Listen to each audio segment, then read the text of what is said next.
अस्सलाम वालेकुम फ्रेंड्स मैं हूं उस्मान अशरफ। तो आज की वीडियो में हम बात करते हैं फैंसी मुर्गियों के हवाले से।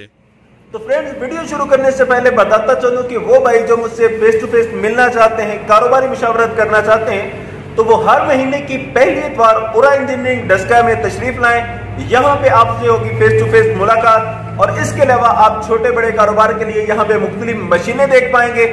और अगर आप कोई ऑलरेडी कारोबार कर रहे हैं बड़े लेवल पर और उसे इंट्रोड्यूस करवाना चाहते हैं पाकिस्तान भर में, तो नीचे दिए गए मार्केटिंग डायरेक्टर के नंबर पर राब्ता करें। तो चलिए अभी वीडियो शुरू करते हैं। अस्सलाम वालेकुम सर। जी वालेकुम सलाम। सर अपना नाम बताइएगा। जी मेरा आमिर वहीद नाम है और ये रैब स्मार्ट रैबिट्री के नाम से हमने एक छोटा सा फार्म शुरू किया है। सबसे पहले करता हूँ एक रिक्वेस्ट के ज़रा ऊंचा बोलिएगा। जी जी बिल्कुल। लोकेशन भी बता दें। ये बेदिया रोड लाहौर पे है। यहाँ पे एक यूनाइटेड ब्रावो के नाम से शोरूम है, उसके करीब है। माशाल्लाह पढ़ी लिखी शख्सियत लगती हैं। कैसे शौक पड़ गया ये जी फैंसी मुर्गियों का? जी मैं चार्टर्ड अकाउंटेंट हूँ, काफ़ी अच्छी कंपनी में एज अ फाइनेंस डायरेक्टर काम कर रहा हूँ। बट ये कि आप लोगों के चैनल देख के थोड़ा सा शौक हुआ कि यार ये देसी तरीका जो है, हमने असल में अपनी जो बेसिक्स छोड़नी है और हम दूसरी चीज़ों में पड़ गए। मुर्गियाँ जो हम खाते हैं, मेरे बच्चे भी वो मुर्गियाँ जो है वो यानी मैं उनको रिकमेंड नहीं करता, बल्कि मना करता हूँ कि ना खाएं, इतने उसमें इन चीज़ें होती हैं। तो उसके लिए फिर मैंने ये सोचा कि हम क्यों ना ऑर्गेनिक तरीके से ये मुर्गियाँ वगैरह घर में पालें और वो शुरू करें। वहाँ से शौक शुरू हुआ था। तो अल्हम्दुलिल्लाह अब तो काफ़ी बड़े लेवल पे कर दिया है, अच्छी खासी चीज़ें डाल दी हैं यहाँ पे। सही। ये बताइएगा कि अब आपके पास कितनी ब्रीड्स हैं मुर्गियों की? मेरे पास कोई 8 के करीब ब्रीड है। इसमें जैसे आप देख रहे हैं यहाँ पे पोलिश है, पोलिश के 3-4 हैं, असील भी है, ससेक्स है, एस्ट्रोलॉप है, RIR है, सिल्वर सी ब्राइट है, प्लेमाउथ भी है, बेंटम भी है, फिर ये कोचिन में है, हैवी कोचिन में ब्लैक, ब्लू और ग्रे। इसके अलावा इंग्लिश गेम है। तो अल्हम्दुलिल्लाह अच्छी खासी ब्रीड मैंने जमा कर ली है। सही। देसी माहौल की तरफ आप आना चाह रहे थे, तो देसी मुर्गियां क्यों ना रख ली जो अपने देश की हैं? देखिए देसी मुर्गियों में रिटर्न कम है। देखिए मेरा कॉन्सेप्ट ये है कि हमें स्मार्ट, जैसे मैंने रैब स्मार्ट कहा ना, स्मार्ट वे में हमने काम करना है। इंटरनेशनली दुनिया में आप कहीं भी चले जाएं, छोटे छोटे गाँव में लोगों ने बड़ी अच्छी तरीके से बहुत स्मार्ट वे में काम किया है। यानी आप क्वालिटी ब्रीड में काम करें जो आपको रिटर्न अच्छा दे। छोटी सी जगह पे रिटर्न आपने मैक्सिमाइज करना है, उस पर काम करना है। तो इस कॉन्सेप्ट के थ्रू मैंने कहा कि अच्छी क्वालिटी ब्रीड्स लेके आएँ ताकि इनके बच्चे अंडे, अगर एक अंडा हमारी मुर्गी का 15 रुपए का 10 रुपए का बिकता है, तो ये 50 रुपए का और 100 रुपए का अंडा बिकता है। सही। हमारा चूजा जो है 10-12 रुपए का बिकता है, तो ये चूजा जो है वो 150, 200, 500 का बिकता है। सही। तो अच्छा, ये जानना चाहूंगा कि क्या यहाँ का वेदर इनके लिए सूटेबल है, जैसे ये एस्ट्रोलॉप है या इस तरह की दीगर? जो मैंने इसमें जो ब्रीड आपको नजर आ रही है, ये सारी इस वेदर में बड़े आराम से रहती हैं, कोई इशू नहीं है। इसके अलावा थोड़े सा हाई एंड पे चले जाते हैं तो ब्राह्माज आती हैं, वो माशाल्लाह बहुत ही खूबसूरत होती हैं। वो तो 60-60, 65 हज़ार का उसका पेयर मिलता है। तो वो भी लोग कर रहे हैं, उसका भी शौक कर रहे हैं लोग, काफी इम्पोर्ट करके। ये सारी चीजें बड़ी अच्छी है। देखिए ना, बात ये है कि आपने अपना रिटर्न मैक्सिमाइज करना है। आपने छोटी सी जगह पे आप कैसे रिटर्न मैक्सिमाइज कर सकते हैं? बात यह है कि आपने इनिशियल इन्वेस्टमेंट आपको ज्यादा करनी है, ये एक चीज है। अब इसमें मैं ये कहूंगा कि स्मॉल फार्मर जो है वो उसकी पूरी जमा पूंजी साल की जो है वही 50-60 हज़ार होती है, वो बेचारा कैसे करेगा? तो इन चीजों से शुरू करे और ग्रेजुअली वो फिर जहां उसको गुंजाइश होती है वो थोड़ा सा हाई एंड की चीजें डालना शुरू कर दे। सही। ये बताइएगा कि ज्यादा से ज्यादा टेम्परेचर कितना ये बर्दाश्त कर सकती हैं और ज्यादा से ज्यादा सर्दी कितनी बर्दाश्त कर सकती हैं? इनका बेसिकली हम यही रखते हैं कि भाई अगर सर्दी में भी इनको हम रखें तो ये 10-12 के करीब टेम्परेचर से नीचे हम ना करें। आइडियली तो 20 से लेके 30 की रेंज में होता है। अच्छा सर, ये बताइएगा अंडों के हवाले से जी। क्या इनकी आउटपुट है तमाम नस्लों के, जरा बताइएगा। इसमें जो मेरा खैर अभी इतना ज्यादा आई एम न्यू, मगर जो एस्ट्रोलॉप है इसका सुना है कि जी जनाब ये 364 का इसका रिकॉर्ड है। एवरेज जो है ये 300 देती है। अगर ये 250 भी दे एवरेज हमारे, तो आई थिंक आपकी कॉस्ट तो बहुत आराम से रिकवर हो जाएगी। मेरे ख्याल में 3-4 महीने के अंदर कॉस्ट रिकवर हो जाएगी। आपने ये ब्रीड कहाँ से इकट्ठी की है सारी? ये मैंने जो एस्ट्रोलॉप और IRA हैं, ये राना खलील साहब होते हैं और राना तनवीर हैं समरियाल सियालकोट में, उनसे मैं लेके आया था। बाकी भी उन्होंने मुझे दिलवाई है ये ज़्यादातर से मेरे जो है कुछ मैंने। क्या सेल वगैरह भी कर रहे हैं अगर कोई परचेज करना चाहे? मैं जी बस अगर कोई आ जाता है तो उसको दे देता हूँ, जितने कॉस्ट में मैं लाया हूँ उसमें कोई 100-50 रख के मैं दे देता हूँ कि मेरी ट्रांसपोर्टेशन कॉस्ट भी थोड़ी बहुत होती है। सर अंडों का सवाल दोबारा पूछना चाहूंगा दोबारा कि ये अभी आपके क्या एक्सपीरियंस में आया है अंडों के हवाले से, जो आप कह रहे हैं कि ये मुर्गी जो मिस नहीं करती अंडा? जी जी बिलखसूस RIR और एस्ट्रोलोप। जी जी आपका एक्सपीरियंस क्या है? मेरा अच्छा है माशाल्लाह। ये तकरीबन यानी कि रोजाना ही अंडे तकरीबन ऑलमोस्ट दे नहीं है, कोई बीच में 2-3 दिन यानी एक आध दिन के कभी गैप आता है। जो एक्सपीरियंस रहा है, छोटी मुर्गी है काफी सिल्वर सी ब्राइट, उसका आता है कि वो एक दिन छोड़ के एक दिन अंडा देती है। इसी तरह पॉलिश है तो उसका भी जरा यही है कि एक दिन छोड़ के वो एक दिन अंडा देती है। तो चले वो भी 180 के करीब होता है, मगर उनके अंडों की फिर वैल्यू ज्यादा है। लेकिन उनका बच्चा निकलता है तो 300, 250, 300 का बच्चा बिकता है अगर वो आप इंक्यूबेटर वगैरह डाल के करें। लाहौर में इनके अंडों की कीमत बता सकते हैं? एस्ट्रोलॉप का यानी 40 के करीब है, और अगर पॉलिश में या दूसरी अच्छी ब्रीड में चले जाए तो 100 का भी मिल जाता है, 150 का भी मिलता है। सर सुना है ये बड़ी सख्त जान होती है एस्ट्रोलोप और RIR। जी जी जी, ये बीमार बहुत कम होती है। जी जी, हमारे वेदर में बहुत अच्छी है और इनको बीमारियां कम आती है, मगर वैक्सीनेशन बड़ा जरूरी है। एक रूटीन में वैक्सीनेशन करनी होती है इनकी।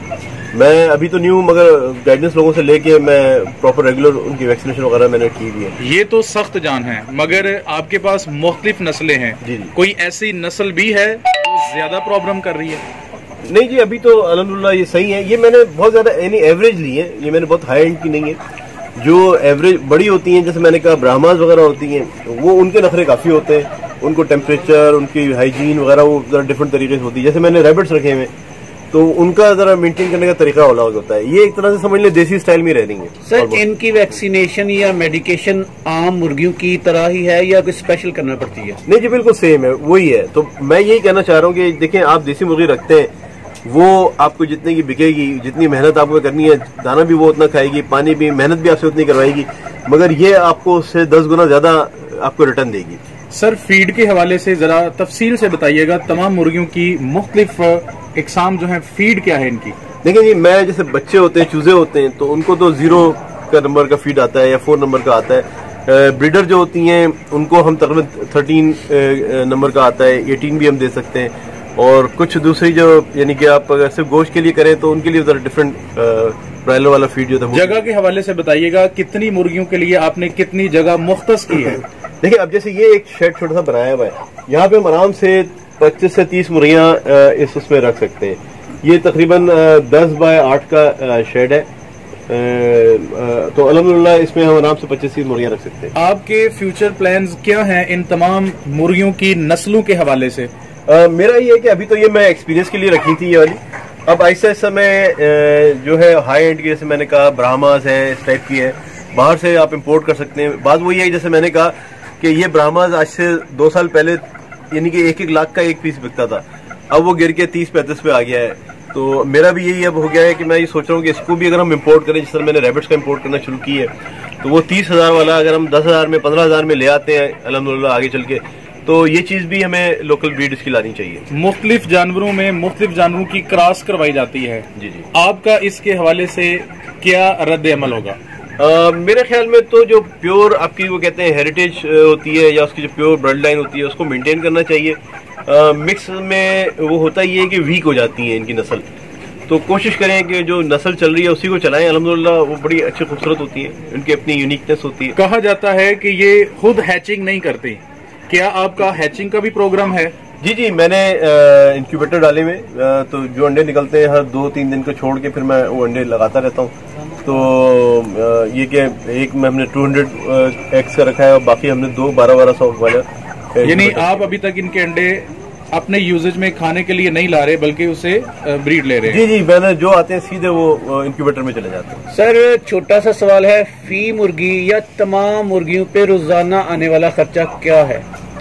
फी मुर्गी तो नहीं, यानी ये मेरे पास तकरीबन 100 के करीब है, तो इन 100 में समझ लें आपके 3 से 4 किलो का मेरा आप ये लगा लें इनका फीड यूज होता है। इनकी सेल और परचेज के हवाले से लाया अमल भी बता दीजिएगा।